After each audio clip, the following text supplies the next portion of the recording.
मेरा नाम मोहम्मद अब्दुल्ला है और ये ज़ाविन का एक चैनल बन गया है।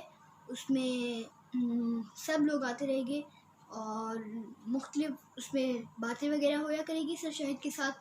और तो अब मैं पहला सवाल आपसे करता हूँ। मेरे ज़हन में ना कल मैं एक बात सोच रहा था कि ज़िंदगी में कौन सी चीज़ें अहम हैं।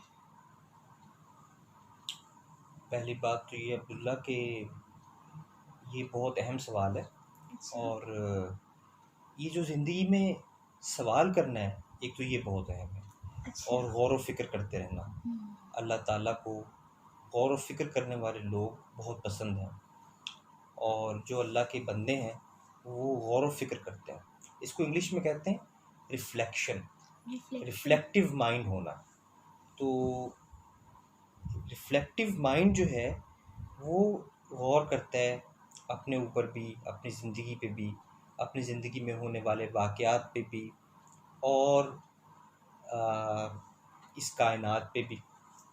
और फिर उसमें वो अल्लाह ताला के निशान देखता है, अल्लाह ताला के साइंस, अच्छा। अल्लाह ताला की निशानियाँ। निशानी के लिए अरबी में आयत का लफ्ज़ भी आया है। ये आयत का एक मतलब तो वो आयत है ना, वर्स कुरान पाक की आयत हम कहते हैं, निशानी को आयत कहते हैं। और अरबी में निशानी को भी आयत कहते हैं। तो हाँ। आयातुल्लाह का मतलब यानी एक ये भी है कि अल्लाह ताला की निशानियाँ। अब वो कहाँ-कहाँ हैं निशानियाँ?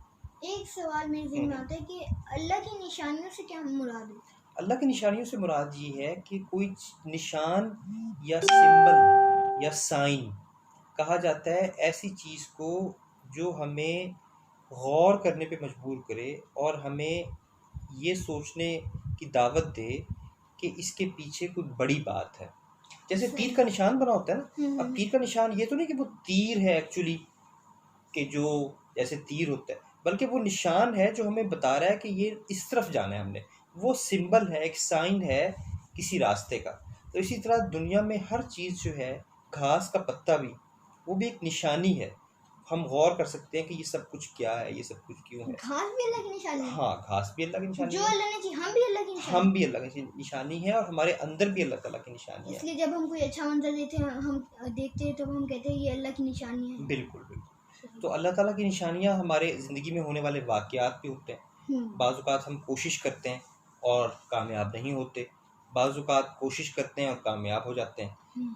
तो हमारे दिल की हालत बदलती रहती है। सुबह को हम कुछ और था सोचते हैं, इसमें भी निशानी है। तो जैसे दिन रात और मौसम बदलते हैं, ये निशानी है बहुत बड़ी, कि सर्दी कैसे आई, गर्मी कैसे आई, बाहर किस आजकल जैसे यहाँ मौसम चल रहा है। हत्ता कि जो परेशानियाँ आती हैं वो भी निशानियों में से, बीमारियाँ, आज के कोरोना आया हुआ है तो ये भी एक तरह से निशानी है कि वायरस जो है वो क्या चीज़ है। हाँ, क्योंकि वायरस जो है वो, अब आप देखो कि वो कोई ज़िंदा चीज़ नहीं है, वो ज़िंदगी और गोया यानी जो ज़िंदगी नहीं है उसके दरमियान की उसकी कैफियत है।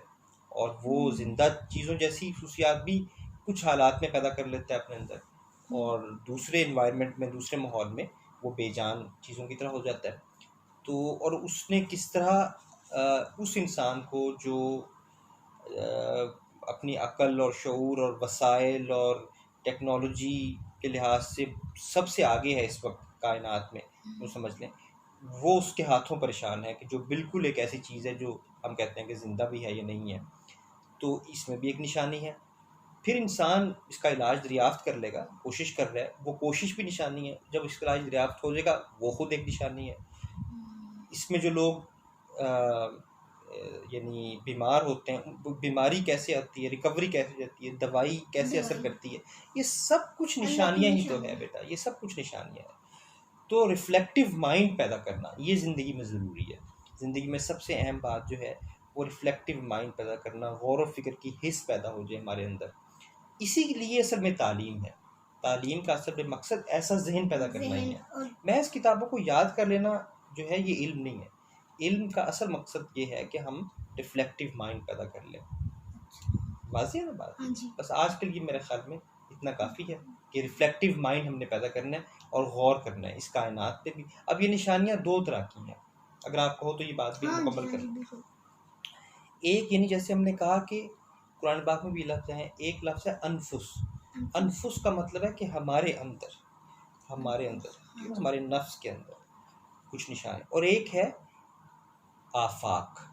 आफाक वैसे तो जमा है उफक की, उफक कहते हैं होराइजन को, होराइजन इंग्लिश में। होराइजन का मतलब ये होता है कि अगर हम दूर देखें, समंदर और आसमान के दरमियान, जहाँ जमीन और आसमान मिल रहा हो। वैसे ये बात सही है कि समंदर में अगर देखें तो वहाँ पे ज़्यादा क्लियरली हमें नज़र आता है कि आसमान और ज़मीन मिल रहे हैं, क्योंकि वो हद नज़र तक, आजकल तो बड़ी बड़ी इमारतें बन गई और उन्होंने हमारा व्यू ब्लॉक कर दिया। इस पे कभी बात करेंगे कि क्या इतनी ऊंची ऊंची इमारतें भी हमें बनानी चाहिए कि जो हमारा विजन ही ब्लॉक कर जगह कम है तो ऊंची इमारतें कम है। हाँ, काम तो आती हैं, फ़ायदे भी हैं, लेकिन हर चीज़ का बेटा एक नुकसान भी हो जाता है।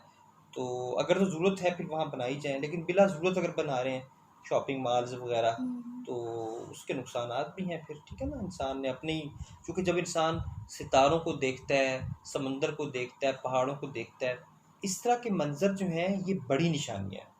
तो जब इंसान हर वक्त शॉपिंग बस पे आ रहा है, ये चीज़ खरीद ली, ये खरीद लिया, मैं इधर आ गया, चीज़ों में जब हम रह जाते हैं ना तो हम अल्लाह की निशानियों से कट जाते हैं, और अल्लाह की निशानियों से कट जाते हैं तो फिर आहिस्ता आहिस्ता अल्लाह से भी कट जाते हैं।